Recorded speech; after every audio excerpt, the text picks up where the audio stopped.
শীতকাল আসলেই এই ভাজা পকোড়া এগুলো একটু মনটা বেশিই চায়। তাই আর দেরি না করে বানিয়ে নিলাম। চলুন আপনাদেরকে দেখাই আমি কিসের পকোড়া বানিয়েছি। তার আগে আপনাদের সকলকে আমার ডেলি রান্নার চ্যানেলে স্বাগতম জানাই। চলুন, আমি যে পকোড়াটা তৈরি করেছি তার জন্য প্রথমে নিয়ে নিয়েছি বোনলেস চিকেন। বাড়িতে চিকেন আনলে হাড় সহকারে মাংসটা সবাই পছন্দ করে। এই পিসগুলো একটু বাতিলের খাতায় থাকে, সেজন্য এগুলোকে কিভাবে চেটে পুটে খাওয়ার ব্যবস্থা করা যায় সেই জন্যই এগুলোকে নিয়ে বসেছি। প্রথমে আমি এগুলোকে একটু ছোট ছোট করে পিস করে নিচ্ছি। আপনারা চাইলে এগুলোকে অনেক সময় অনেকে মিক্সার গ্রাইন্ডারে গ্রাইন্ড করেও তারপরে করতে পারেন। আমি এইভাবে কেটে কেটেই এগুলোকে তৈরি করব। দেখুন, প্রথমে ছোট ছোট পিস করে নিয়েছি। একটা পিসকে আমি 4 টুকরো মতো করে নিয়েছি। এবার এগুলোকে একটু থেতো থেতো করে নেব। অনেকে এইভাবে আস্ত পিসটাকেও পকোড়া করে তৈরি করে, কিন্তু এইভাবে করলে দেখবেন এর মধ্যে মশলাটাও ভালো ঢোকে আর খেতে এতটা ছাবড়া ছাবড়াও লাগে না। চলুন, এগুলোকে আমি এইভাবে ছুরির সাহায্যে পিষে নিচ্ছি। এগুলো সুন্দরভাবে পিষে যাবে, অথচ একসাথে জোরও লেগে থাকবে। এইভাবেই আমি সবগুলো করে নেব। কথায় কথায় আমি সবগুলো কিন্তু করে নিয়েছি। চলুন, নিয়ে এসেছি। এবার এর মধ্যে দেখুন কীরকম ভিতরটা একটু কেটে কেটে দিলে মশলাটা ভালো ঢোকে, খেতেও ভালো হয়।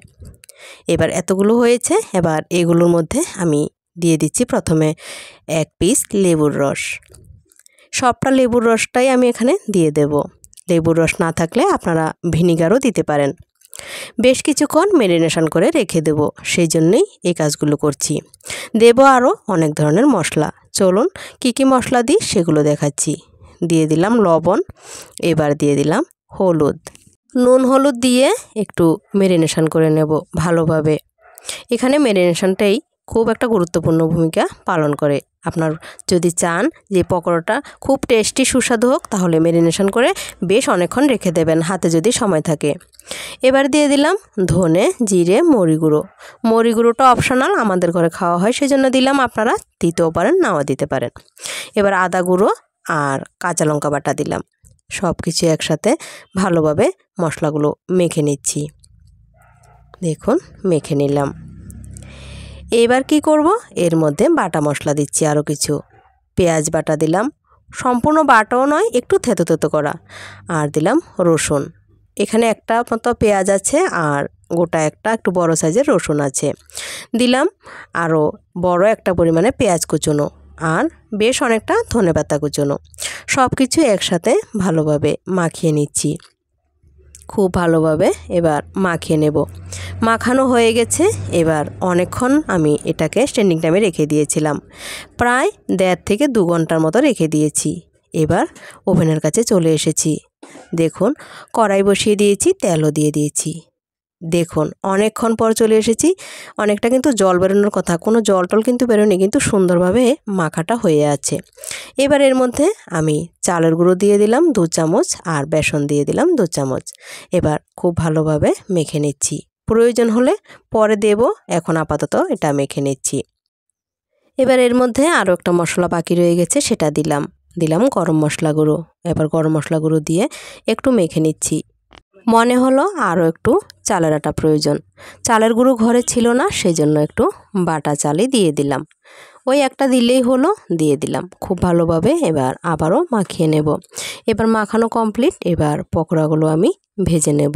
তাহলে চলুন ওভেনের কাছে চলে যাই। পকোড়াগুলো একটা একটা পিস করে এভাবে হাতে তুলে তারপর তেলে দিয়ে দেব। তেলটা হালকা যখন গরম হবে তখনই আমি সবগুলো এভাবে দিয়ে দেব। শুধু চিকেন নয়, যে কোনো কিছু দিয়েই এই শীতকালে পকোড়া খেতে দুর্দান্ত লাগে। আমার চ্যানেলের সাথে যদি আপনারা যুক্ত থাকেন তাহলে সব রেসিপি একে একে পেয়ে যাবেন। এই তো মাত্র শীতকাল এলো, একটা একটা করে সব রেসিপি আপনাদের সাথে শেয়ার করার চেষ্টা করব। যারা নিরামিষ খেতে পছন্দ করেন তাদের জন্য আছে বিভিন্ন ধরনের স্ন্যাক্সের রেসিপি, এই ধরনের পকোড়া। আপনারা আমার চ্যানেলটিকে সাবস্ক্রাইব করে পাশে থাকবেন। আশা করি একে একে সবগুলো আপনাদের সাথে শেয়ার করতে পারবো। চলুন, আমি কিন্তু কথায় কথায় পকোড়াগুলো ভেজে নিচ্ছি। প্রথম ব্যাচে যেগুলো দিয়েছি সবগুলো হয়ে গেছে। দেখুন, লো ফ্লেমে এভাবে ব্রাউন কালার করে সবগুলো আমি ভেজে নিয়েছি। সবগুলো ভেজে নিয়ে একেবারে চলে এসেছি। এই ধরনের পকোড়া আপনারা অনুষ্ঠান বাড়িতে বা বাড়িতে কাউকে নিমন্ত্রণ করলে প্রথম পাতে বিভিন্ন কুমড়ি বা বেগুনির সাথে রাখতেই পারেন। পোলাও ফ্রাইড রাইসের সাথে জাস্ট জমে যাবে। এছাড়াও সন্ধ্যাবেলা স্ন্যাক্স হিসাবে তো এর কোনো জুড়ি নেই। তাহলে চলুন আজকের মতো রেসিপি শেষ করব, আর কথা না বাড়িয়ে এখানে বিদায় নিচ্ছি। আপনাদের রেসিপিটি ভালো লেগে থাকলে চ্যানেলটিকে লাইক শেয়ার সাবস্ক্রাইব করে পাশে থাকবেন। দেখা হচ্ছে আগামী দিন আরও একটি নতুন রেসিপির সাথে। ততক্ষণ পর্যন্ত সকলে ভালো থাকবেন এবং সুস্থ থাকবেন।